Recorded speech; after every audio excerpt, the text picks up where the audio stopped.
Welcome back to another episode of The Art Study. It's your boy Zeus Feni. It is 2K19, and that means New Year's resolutions, more hustling, getting up early in the morning, and dashing through your day with a cup of coffee. Speaking about coffee, I caught up with two-time barista champion and content creator Winston Thomas about this major export, his trip to NYC, the business of coffee, and just in general his plans for 2019.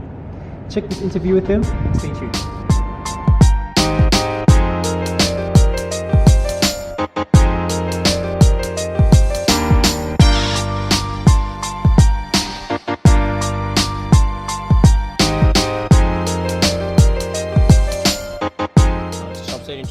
Winston Thomas. Winston Douglas Thomas. You can throw the whole thing. Okay, Winston Douglas Thomas. Dude, thank you for joining me.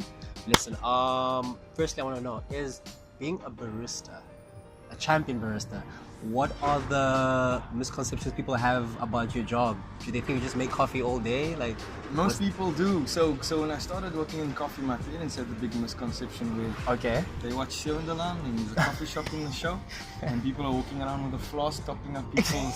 Yes. They thought I was going through like a post-teen crisis or something, so they let me do it. They're like, go and do it for a year. And they obviously thought it was a very informal thing, just making coffee in a random shop. Whereas people think that we are just like pulling shots and pouring nice art.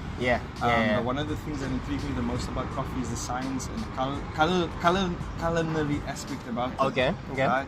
So when I was working at Origin, like we obviously take coffee very seriously. And we're setting the machines in the morning to get specific flavors from the coffee. And we need to make sure that that's consistent throughout the day. I see. And then when we move on to training, obviously you're teaching people about coffee from a farm level all the way to what we eventually do here and what we serve. So I think from that perspective, people think coffee is a very simple thing, and I understand why people do, because I used to be exactly the same. Right? I came from that instant coffee life. Just pouring. Exactly. So when you see something behind the machine, a lot of people don't even know what an espresso is.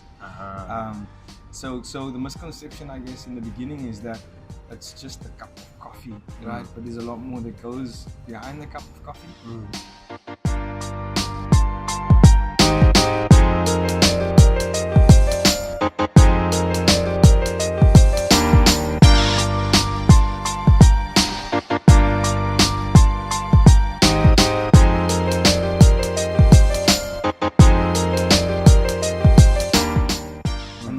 Being a champion barista, I always like to separate it, because people, I guess, winning the national barista championships in South Africa, you seen as the best barista in the country. And I understand why people say that, but for me, if you compare to a beauty pageant, the winner of Miss South Africa is known as the most beautiful woman in the country, but technically there's a lot of beautiful women that didn't enter this competition. So for me, I think what's more important than being called the best barista is I become South Africa's ambassador for coffee to the world. Exactly, and I try and focus on that, and in the country I have a responsibility of getting out there, answering questions, being an inspiration to people, helping people, baristas, in any way that I can. So being on a platform like this, I guess it means me just being a good ambassador for coffee for the country. How important do you think representation matters on that? Do you think they relate more because they see themselves in you? I think so, and that's what a lot of people have told me. A lot of people, especially from back home in Strand, they said it's cool that you're exposing young people of color to something that they're not generally exposed to. Because similarly to me, if I think about when I was 18, a cup of coffee was just like, a cup of coffee was nothing. But I think through social media and young people seeing what I've been doing and the opportunities I've been getting in coffee, it's like there's a bit of a light bulb going off. And people are seeing that there's something to this coffee thing.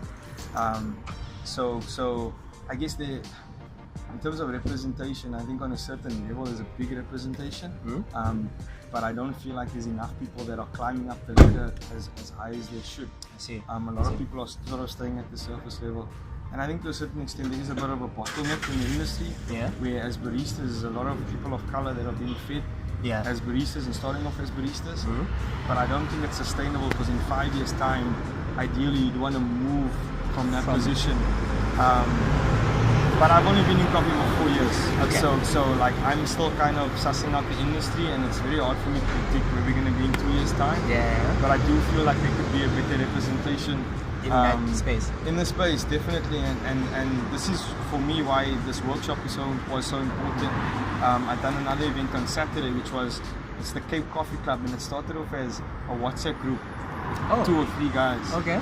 And they used to just exchange like thoughts on coffee and what coffee shops they went to. It's like, hey, I bought this bag, this is what it tasted like, and it grew to about 30 people. And on Saturday they had their first meetup event. Okay. Right, okay. so we done a tasting, we done a demo, we sold some equipment and stuff like that. And it was cool to see people pop up because the crowd was so diverse.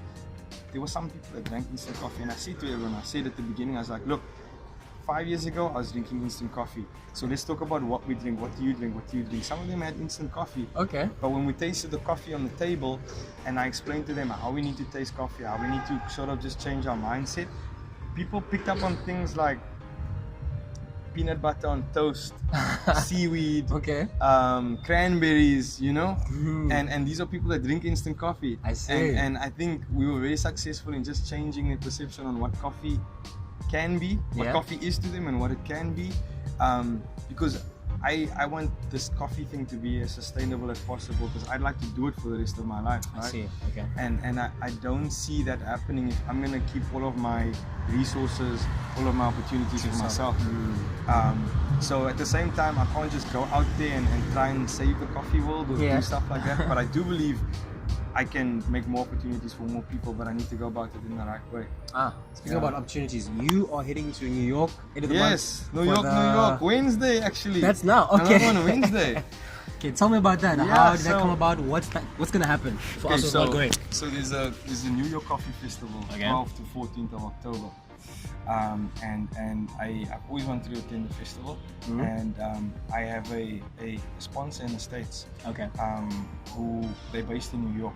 So I saw it's a good opportunity to go and visit the festival, but also to go to their offices and just be there. But I did also get an opportunity in Amsterdam. For coaching for competition, which I can't reveal too much about. Okay. So I'll be going to the festival first. I think what I found early on, so I was very fortunate working in coffee. Is before I won these 2 barista competitions, I won a competition called AeroPress competition. And without getting too technical about it, it's a very simple competition. It's essentially filter coffee. Everyone uses the same coffee. I see. It's not as serious. It's a bit more social. Okay. But there's a big prize up for grabs, because the prize is a ticket to the World Championships of this AeroPress competition. I see. Okay. So in 2016, I won this competition and I got to go to Dublin to compete. And at the same time, our barista champion also competed in Dublin. So I basically had a front seat in the barista competition, helping him out without having won the competition before. I see. Okay. And then from there, I won in 2017-18. And I quickly realized that building a network is important. We spoke about that earlier, but I feel like building an international network is even more important, right? And when I started working in coffee, I always felt like I just felt proud to be an African working in coffee, because coffee is indigenous to Africa. And I felt like when I went to Dublin, I felt like there was just an African presence lacking. You know, because this is from Africa, but I mean, we should be out there representing. And then the African competitors never automatically qualify to the semi-finals of this barista competition. I see. So now just having the opportunity to go to New York, I was like, I need to buy a ticket and I need to go. It's happening now. The time is now. And I was made a deal in Amsterdam. Someone made a deal with me saying that they'd provide me with some assistance with competition if I happen to come to this festival. I see. So I was like, I need to do this. But while I'm at the festival, I think it's a very good opportunity to network, to represent as well, to be there. I think I'm not gonna have anything specific I need to do, so I'm not working at any stands or doing any presentations. But I think that's good, because that gives me the freedom to network with whoever I need to network and get involved wherever I need to get involved. I also, I don't think in the US, I've been to New York before, but with the customers that I've come across from the US, I don't think they understand that the level and the quality of coffee in Cape Town. So it'll be nice for me to get there and just break a couple of perceptions and stuff like that, and see how they perceive coffee in South Africa. because it's always interesting for me to see what people really think coffee is like here if they haven't traveled here before. I see. So it'll be New York for 5 days, and then I'll go down to the south. I'll just leave it at that for now. Okay. To do some prep for competitions, because I'd like to go back next year. I see. Next year's competition is in Boston, in the US, and it's in April. Okay. So that's basically the US trip, and we'll see what else happens. But like I said, I found it very important to connect with people and to network.